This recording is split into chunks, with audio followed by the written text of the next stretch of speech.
अस्सलामुअलैकुम to all students. आज के वीडियो लेक्चर में हम जो टॉपिक डिस्कस करेंगे वो है एनाटॉमी ऑफ फिश। जैसा कि आप जानते हैं कि एनाटॉमी को इंटरनल मॉर्फोलॉजी भी कहा जाता है, जिसमें हम किसी भी लिविंग ऑर्गेनिज्म के इंटरनल स्ट्रक्चर का मुशाहिदा करते हैं और उसके स्ट्रक्चर को समझने की कोशिश करते हैं। तो आइए फ़िश के इंटरनल स्ट्रक्चर को समझने की कोशिश करते हैं। तो डायग्राम जो है वो ऑलरेडी मैंने बना ली है। फ़िश जो हैं ये स्पेशलाइज्ड कॉर्डेट्स हैं जो कि पानी में रहते हैं और इनके अंदर ख़ास बात ये है कि सांस लेने के लिए गिल्स होते हैं, बॉडी के ऊपर फिन्स होते हैं और स्केल्स होते हैं। इसके अलावा इनके अंदर नोटोकॉर्ड भी एम्ब्रियोनिक स्टेज पर मौजूद होती है और ये पोकिलोथर्म्स होते हैं, अपनी बॉडी के टेम्परेचर को कांस्टेंट नहीं रख सकते। तो ये मेरे पास एक फ़िश का इंटरनल स्ट्रक्चर मैंने ड्रॉ किया हुआ है। बोनी फ़िश जो है वो मैंने ड्रॉ की है। फ़िश के अंदर तमाम system, digestive system, nervous system, excretory system, reproductive system जो हैं वो सारी मौजूद हैं। इसकी एक्सटर्नल मॉर्फोलॉजी हम ऑलरेडी डिस्कस कर चुके हैं। तो आज हम स्पेशली जो है इसके तमाम सिस्टम जो हैं उनको डिस्कस करेंगे। तो सबसे पहले जो मेरा फोकस होगा वो इसके नर्वस सिस्टम पर होगा। तो जैसा कि आप जानते हैं कि फ़िश की जो डॉर्सल साइड है वहाँ पर मौजूद है वर्टिब्रल कॉलम। वर्टिब्रल कॉलम जो है ये कॉर्डेट्स की सबसे बड़ी करैक्टरिस्टिक्स है। फ़िश की जो वर्टिब्रल कॉलम है ये बहुत सारी छोटी छोटी हड्डियाँ, बोन्स, जिन्हें वर्टिब्री कहते हैं, उनके ऊपर मुश्तमिल होती है, जिनकी तादाद डिफरेंट स्पीशीज़ में डिफरेंट होती है। तो जहाँ पे इसका हेड ख़त्म होता है वहाँ से इसकी वर्टिब्रल कॉलम जो है वो स्टार्ट हो जाती है। अगले सिरे में अंटीरियर हिस्से में हेड के अंदर इसका ब्रेन जो है वो मौजूद है। ब्रेन से आगे की तरफ ऑप्टिक नर्व्स निकलती हैं जो कि आइज़ की तरफ जाती हैं और सेंस ऑफ विजन को कंट्रोल करती हैं। इसके अलावा ऑल्फैक्टरी बल्ब्स होते हैं जिनका ताल्लुक़ नॉस्ट्रिल्स के साथ होता है। तो फ़िश पानी में मौजूद डिफरेंट केमिकल्स को डिटेक्ट करने के लिए, स्मेल करने के लिए ऑल्फैक्टरी बल्ब्स का सहारा लेती है। तो ये जो हैं ये फिर आगे इनका ताल्लुक़ जो है वो ब्रेन से होता है। ब्रेन के स्ट्रक्चर और फंक्शन को हम एक अलग लेक्चर में डिस्कस करेंगे। ब्रेन से पीछे फिर एक कॉर्ड निकलती है जिसे स्पाइनल कॉर्ड कहते हैं। ये जो स्पाइनल वर्टिब्रल कॉलम है उसके अंदर एक आर्च होती है, एक ओपनिंग होती है, उसके अंदर से बॉडी की एंटीरियर साइड से पोस्टीरियर साइड पे ये कॉर्ड गुजरती है।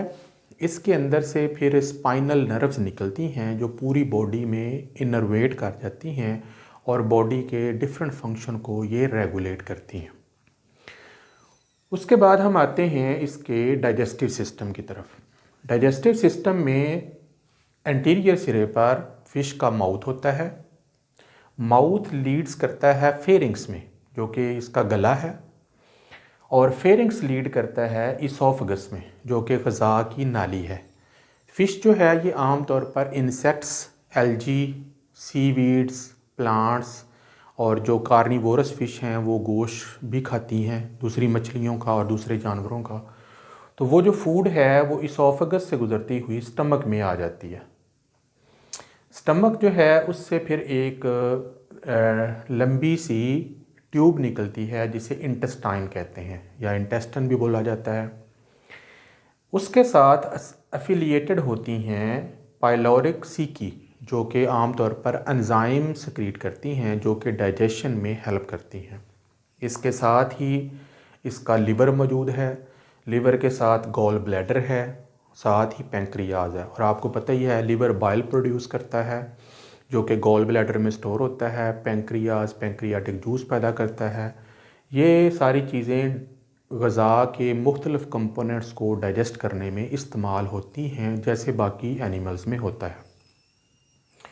ग़ज़ा की डाइजेशन के बाद एब्जॉर्प्शन होती है और अनडाइजेस्टेड मटेरियल को पोस्टीरियर और वेंट्रल साइड पर मौजूद एनस के ज़रिए जिस्म से रिमूव कर दिया जाता है। तो बिल्कुल बाकी मैमल्स की तरह या बर्ड्स की तरह इसका भी एक डाइजेस्टिव सिस्टम जो है वो मौजूद है। जहाँ तक हम बात करते हैं सर्कुलेटरी सिस्टम की, तो इसका जो हार्ट है ये एंटीरियर सिरे पे और वेंट्रल साइड पर मौजूद होता है। इसमें एक एट्रियम होता है और एक वेंट्रिकल होता है, और ये हार्ट जो है ये ब्लड को पंप करता है पूरी बॉडी में और इसके साथ साथ गिल्स में, ताकि ऑक्सीजनेशन जो है वो हो सके। इसको हम ऑलरेडी एक अलग लेक्चर में डिस्कस कर चुके हैं। इसी तरीके से यहाँ पर ओपर्कुलम मौजूद होता है जिसके नीचे गिल्स होते हैं। गिल्स जो हैं ये रेस्पिरेशन का काम करते हैं। मुंह से आने वाला जो पानी है वो इन गिल्स के ऊपर से गुज़रता है और पानी में मौजूद ऑक्सीजन गिल्स के ज़रिए ब्लड में एब्जॉर्ब हो जाती है और फिर उस blood oxygen rich oxygenated blood को हार्ट जो है वो पूरी बॉडी में पंप कर देता है। तो ये उसका रेस्पिरेटरी सिस्टम हो गया और साथ इसका ये एसोसिएटेड जो है वो सर्कुलेटरी सिस्टम हो गया। उसके अलावा अगर आप मछली के वेंट्रल साइड में विज़रल ऑर्गन में देखें तो यहाँ पर ब्लू कलर में आपको एक बैग नज़र आ रहा है, ब्लैडर नज़र आ रहा है, जिसे स्विम ब्लैडर कहते हैं।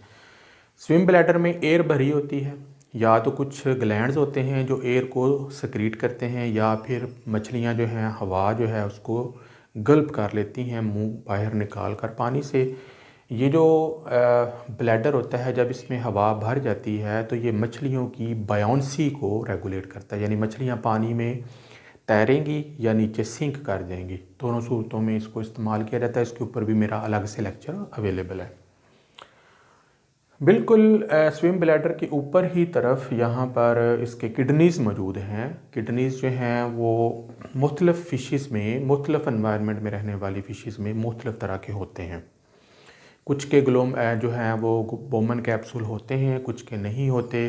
किसी की कलेक्टिंग डक्ट बहुत, जो नेफ्रॉन की जो डक्ट है वो काफ़ी लंबी होती है, किसी की बहुत छोटी होती है। तो डिपेंडिंग अपॉन ऑस्मो रेगुलेशन के फंक्शन के हवाले से किडनी के स्ट्रक्चर डिफरेंट हो सकते हैं। यानी हो किडनीज़ में ब्लड जो है वो ग्लोमेरुलस के ज़रिए पहुंचाया जाता है। वहाँ पर बोमन्स कैप्सूल में जो नाइट्रोजनस वेस्ट प्रोडक्ट्स होते हैं वो फ़िल्टर हो जाते हैं और फिर उनको एक डक्ट के ज़रिए यूरिनरी ब्लैडर में पहुंचा दिया जाता है और वहाँ से फिर ये बॉडी से बाहर जो हैं वो क्लोएकल अपर्चर के ज़रिए रिलीज़ हो जाते हैं। उसके बाद हम बात करेंगे इनके रिप्रोडक्टिव सिस्टम की। रिप्रोडक्टिव सिस्टम में अगर मेल फ़िश है तो उसकी बॉडी में टेस्टिस होंगे, और अगर फीमेल फ़िश है तो उसकी बॉडी में ओवरीज होंगी जिन्हें गोनेड्स कहते हैं। अगर टेस्टिस हैं तो वो स्पर्म प्रोड्यूस करेंगे, और अगर वो ओवरीज हैं तो वो एग प्रोड्यूस करेंगे। तो एग्स जो हैं और गोनेड्स जो हैं वो एक डक्ट है जिसे यूरिनोजेनिटल डक्ट कहते हैं, उसके ज़रिए जिस्म से बाहर रिलीज़ किए जाते हैं, क्योंकि बहुत सारी मछलियाँ एक्सटर्नल फर्टिलाइजेशन करती हैं और जो इंटरनल करती हैं उनका अलग मैकेनिज़्म होगा। यूरिनोजेनिटल जो ओपनिंग है ये दोनों फंक्शन करती है। इसके ज़रिए ना सिर्फ गमीट्स जो हैं वो बॉडी के बाहर रिलीज़ किए जाते हैं, एज़ वेल एज़ यूरिन जो है जो किडनी से फ़िल्टर होकर आ रहा है उसको भी यहाँ से रिमूव कर दिया जाता है। इसके अलावा इसकी पूरी बॉडी के ऊपर जो हैं वो फिन्स होते हैं। सेंसरी ऑर्गन में अगर हम बात करें तो लैटरल लाइन सिस्टम होता है जो कि बारीक बारीक पोर्स होते हैं जो कि इसकी पूरी बॉडी पे लगे होते हैं, और ये पानी में मौजूद होने वाली, पैदा होने वाली छोटी छोटी वाइब्रेशन को डिटेक्ट कर सकते हैं। तो इसके अलावा भी बाकी जो है रिसेप्टर हैं, स्केल्स और फिन्स जो हैं वो हम ऑलरेडी अलग जो एक टॉपिक था उसमें हम इसको डिस्कस कर चुके हैं।